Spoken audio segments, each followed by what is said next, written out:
मुंशी प्रेमचंद की कहानी। नेऊर। मौसम का मिजाज बदला हुआ था। बरसात के दिन थे।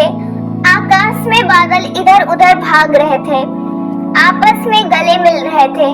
कभी छाया तो कभी चमकती धूप हो रही थी। ऐसा लग रहा था मानो सूरज और बादलों में लड़ाई हो रही हो। वहीं गांव के बाहर कई मजदूर एक खेत में मेड़ बांध रहे थे। सभी पसीने में तर फावड़े से मिट्टी खोदकर मेड़ पर रख रहे थे। वहां मौजूद पानी के कारण मिट्टी नरम हो गई थी। तभी गोबर ने अपनी कानी आंख मटका कर कहा, अब तो हाथ नहीं चल रहा है भाई, भोजन कर ले। नेऊर ने हंसकर कहा, मैं तुमसे पहले काम पर आया था, पहले यह मेड़ बांध लो फिर भोजन करना। इतने में गोबर ने कहा, नेऊर दादा, तुमने अपनी जवानी में जितना घी खाया था ना, हमें अब उतना पानी भी नहीं मिलता। नेऊर छोटे कद का, सांवला, गठीला और फुर्तीला आदमी था। उम्र 50 के ऊपर थी, लेकिन नौजवान उसके बराबर मेहनत करने में हार मान जाते थे। अभी 2-3 साल पहले ही उसने कुश्ती लड़ना छोड़ा था। गोबर, तंबाकू पिए बिना तुमसे कैसे रहा जाता है? नेऊर दादा, हमें तो रोटी मिले न मिले, लेकिन तंबाकू बिना हम जी नहीं सकते। दीना, मेहरिया कुछ नहीं करती है, हम तो ऐसी मेहरिया के साथ एक दिन न रहे। नेऊर, जवानी तो उसके साथ कटी है, अब बुढ़ापे में उससे कोई काम नहीं होता तो भला क्या करे? गोबर, तुमने उसे सिर चढ़ा रखा है, वरना काम क्यों नहीं करेगी? दिन भर मजे से खाट पर बैठी चिलम पीती रहती है और गांव भर से लड़ती है। तुम जरूर बूढ़े हो गए हो, लेकिन वो अब भी जवान ही है। उसी वक्त दीना बोला, जवान औरत क्या उसकी बराबरी करेगी? आज भी सिंदूर, बिंदी, काजल और मेहंदी में उसका मन बसता है। रंगीन धोती और गहनों के बिना हमने तो कभी उसे देखा नहीं। तुम सीधे हो इसलिए निभा रहे हो, नहीं तो गली गली के ठोकरे खाती। गोबर, मुझे तो उसके दिखावे पर गुस्सा आता है। काम कुछ ना करेगी, लेकिन पहनने खाने को अच्छा ही चाहिए। नेऊर, तुम नहीं जानते बेटा, जब वह आई थी तब मेरा हाल ऐसा ना था। वह रानी की तरह रहती थी। वक्त बदल गया, लेकिन मन तो अभी भी वही है ना। जरा सा चूल्हे के पास बैठ जाए तो आंखें लाल हो जाती है। मुझसे तो यह हाल देखा नहीं जाता है। यहाँ से जाकर पानी लाऊंगा और रोटी बनाऊंगा, तब जाकर खाएगी। तुम्हारी तरह अकेला रहता तो तंबाकू की 4 फूंक मारकर और एक लोटा पानी पीकर सो जाता। जब से बिटिया मरी है तब से वह और सुस्त हो गई है। उसके मन को काफी धक्का लगा है। माँ की ममता तुम नहीं समझोगे बेटा। पहले तो डांट डपट देता था, अब किसी मुंह से बोलूं? दीना, कल तुम पेड़ पर काहे चढ़े थे? नेऊर, बकरी के लिए पत्ती तोड़ रहा था। बिटिया को दूध पिलाने के लिए बकरी ली थी। अब वह भी बूढ़ी हो गई है, लेकिन थोड़ा दूध दे देती है। उसका दूध और रोटी ही मेरी मेहरिया का आधार है। शाम होते ही नेऊर घर पहुंचा। उसने लोटा उठाया और नहाने की तैयारी करने लगा। तभी स्त्री ने खाट पर लेटे लेटे कहा, इतनी देर क्यों कर दी? काम के पीछे प्राण मत दे दो। जब पगार सबको बराबर मिलती है तो अकेले तुम क्यों जान देते हो? नेऊर का मन प्रेम से भर गया। उसने सोचा, मेरी स्त्री के दिल में मेरे प्रति कितना प्रेम है। उसे मेरे मरने जीने की चिंता है। नेऊर बोला, तू जरूर पिछले जन्म में देवी रही होगी। बुढ़िया बोली, रहने दो, चापलूसी बंद करो।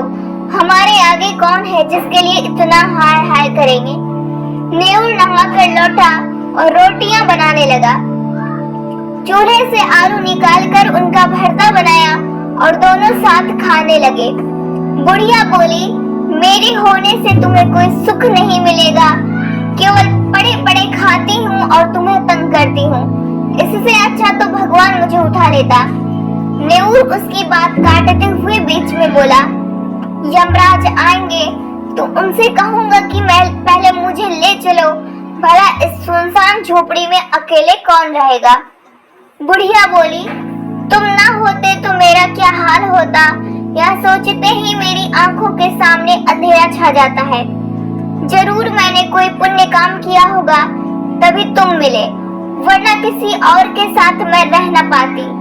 जैसे शिकारी कांटे में चारा लगाकर मछली को फंसाता है, वैसे ही आलसी और लोभी बुढ़िया जीभ पर रस रखकर नेउर को अपने इशारों पर नचाती थी।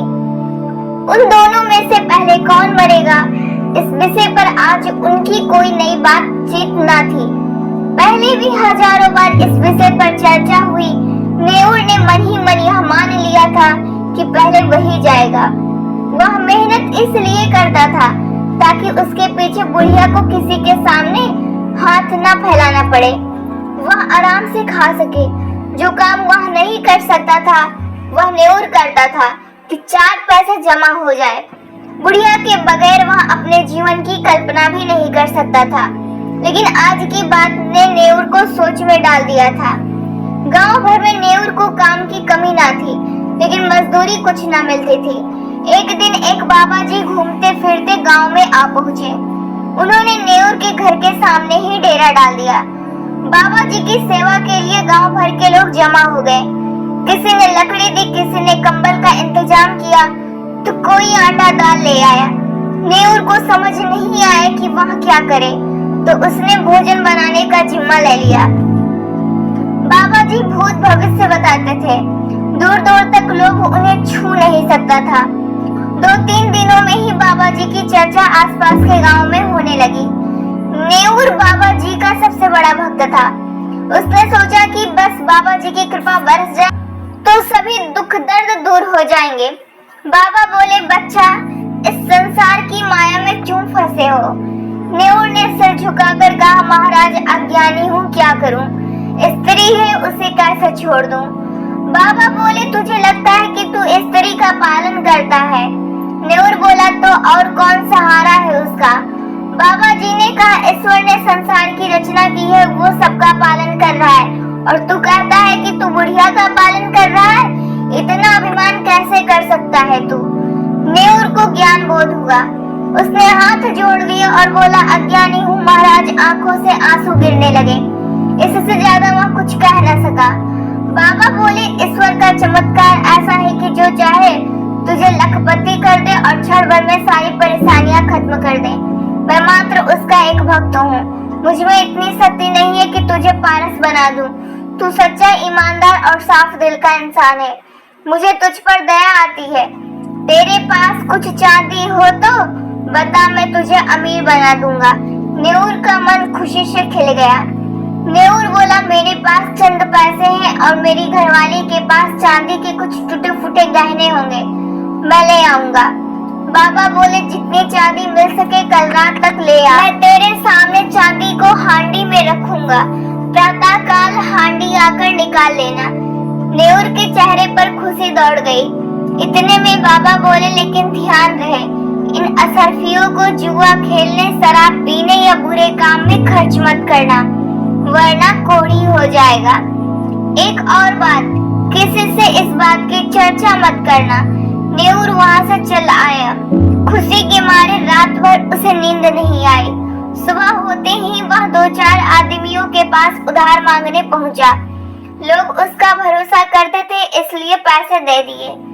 नेउर ने किसी तरह 50 रुपए जोड़ लिए। 25 रुपए उसके पास पहले से थे, लेकिन असल दिक्कत बुढ़िया से चांदी के गहने निकलवाने की थी।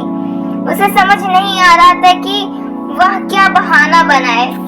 नेउर को एक तरकीब सूझी। वह बुढ़िया से बोला, तेरे गहने बहुत मैले हो गए हैं, ला मुझे दे, रात भर में खटाई की हांडी में डालकर इन्हें साफ कर दूंगा। बुढ़िया ने गहने दे दिए। देर रात जब वह सो गई तो नेउर गहने लेकर बाबा जी के पास पहुंचा। बाबा ने मंत्र पढ़ा और हांडी में गहनों को रखकर नेउर को आशीर्वाद देकर विदा किया। नेउर घर तो लौटा, लेकिन उसकी नींद गायब थी। वह करवटें बदलता रहा। सुबह तक का इंतजार किए बगैर वह अंधेरे में ही बाबा जी के पास पहुंचा। वहां पहुंचते ही उसके पैरों तले जमीन खिसक गई। बाबा जी वहां नहीं थे। नेउर की छाती धक धक करने लगी। वह इधर उधर बाबा को खोजने लगा। हाट तालाब सब जगह देखाया, लेकिन बाबा कहीं नहीं मिले। पूरे गांव में बात फैल गई। सब तरह तरह की बातें करने लगे। लोगों को लगा कि बाबा जी नेउर को बड़ा पसंद करते थे, उसे जरूर बताकर गए होंगे। नेउर की तलाश करते हुए सभी गांव वाले उसकी झोपड़ी के पास पहुंचे। बुढ़िया बाहर आई। तभी एक ने कहा, नेउर ने मुझसे पैसे उधार लिए थे, कहा था शाम को लौटा दूंगा। बगल में खड़े दूसरे आदमी ने भी यही बात कही। इतने में बुढ़िया रोने लगी और बोली, बीते रोज उसने मेरे सारे गहने मांगे थे, अब पता नहीं कहाँ चला गया। बुढ़िया नेउर को गालियां देने लगी। अब लोग पूरी कहानी समझ गए। वो जान गए कि बाबा नेउर को ठगकर फरार हो गया। बेचारा नेउर सीधा आदमी बाबा के झांसे में फंस गया। अब लाज के मारे सामने नहीं आ रहा था। किसी तरह 3 महीने बीते। झांसी जिले में दसान नदी के किनारे एक छोटा गांव था, काशीपुर। वहां नदी के किनारे एक पहाड़ी टीला था। एक साधु कई दिनों से वहां डेरा जमाए बैठा था। नाटा कद, सांवला रंग और गठीले शरीर का आदमी था। यह नेउर था जो साधु के वेश में अब दुनिया को धोखा दे रहा था। यह वही नेउर था जो कभी मेहनती और ईमानदार हुआ करता था। गांव से दूर नई जगह आने के बाद भी उसे अपना घर, गांव और बुढ़िया बहुत याद आते थे। वह रोज बस यही सोचता था कि कब वह अपने गांव वापस लौटेगा और खुशी से जीवन बिताएगा। ढोंगी बाबा को याद कर उसका मन दुखी भी होता था। उसका हाल ऐसा था कि अगर अभी वह बाबा को पा जाए तो उन्हें कच्चा ही खा जाएगा। खैर, यहाँ बाबा बनकर नेउर किसी तरह गुजर बसर कर रहा था। उसके भक्तों में एक सुंदर स्त्री भी शामिल थी, जिसकी शादीशुदा जिंदगी कुछ ठीक नहीं थी। एक दिन पारिवारिक कलह के बाद वह रूठकर मायके आ गई। तब से उसका पति उसे लेने नहीं आया था। वह स्त्री किसी तरह अपने पति को वश में करना चाहती थी। एक रोज उसने बाबा जी को अपनी समस्या बताई। नेउर को जिस शिकार की आस थी वह उसे मिलता दिखाई पड़ रहा था। वह गंभीर आवाज में बोला, बेटी मैं हूँ ना, मुझ पर भरोसा रख, भगवान ने चाहा तो सब अच्छा होगा। स्त्री बोली, मेरे भगवान तो आप ही हो, आप जो बोलोगे वही करूंगी। नेउर मन ही मन खुश हो रहा था। नेउर ने कहा, तेरा काम हो जाएगा, लेकिन इसके लिए तुझे बड़ा अनुष्ठान करना पड़ेगा, जिसमें हजारों का खर्च आएगा। उस पर भी तेरा काम सफल होगा या नहीं, यह मैं नहीं बता सकता, क्योंकि सब भगवान के हाथ में है। स्त्री किसी तरह अपने पति को वश में करना चाहती थी, इसलिए वह बाबा जी के चरणों में गिर गई और सोने के गहनों की पोटली उनके सामने रख दी। महीनों से जिस समय का इंतजार नेउर कर रहा था वह आ चुका था, लेकिन उसके हाथ पांव कांप रहे थे। उसके अंदर अजीब सी उलझन होने लगी। वह चाह कर भी स्त्री के साथ ठगी नहीं कर पा रहा था। उसके संस्कार उसे इस काम को करने से रोक रहे थे।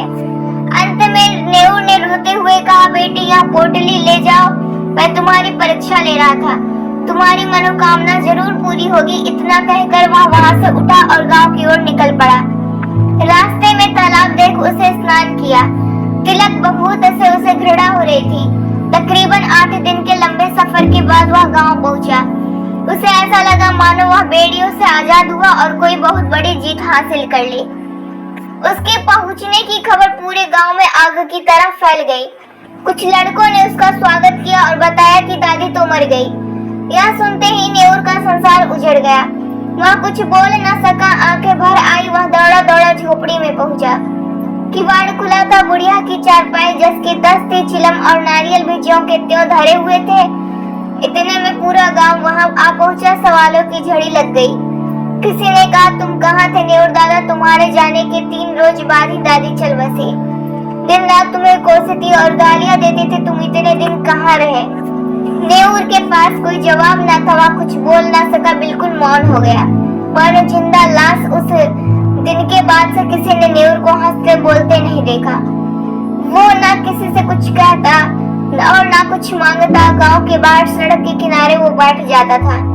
जो राहगीर दे जाते उसी से अपना गुजारा करता। गांव में प्लेग फैल गया। सब गांव छोड़कर भागने लगे, पर नेउर को किसी चीज की परवाह न थी और झोपड़ी के बाहर निर्जीव और अचेत पड़ा था। कहानी से सीख। मुंशी प्रेमचंद की कहानी नेउर से हमें यह सीख मिलती है कि ईमानदारी और संस्कार सबसे बड़े हैं और इंसान को धन का लोभ नहीं करना चाहिए।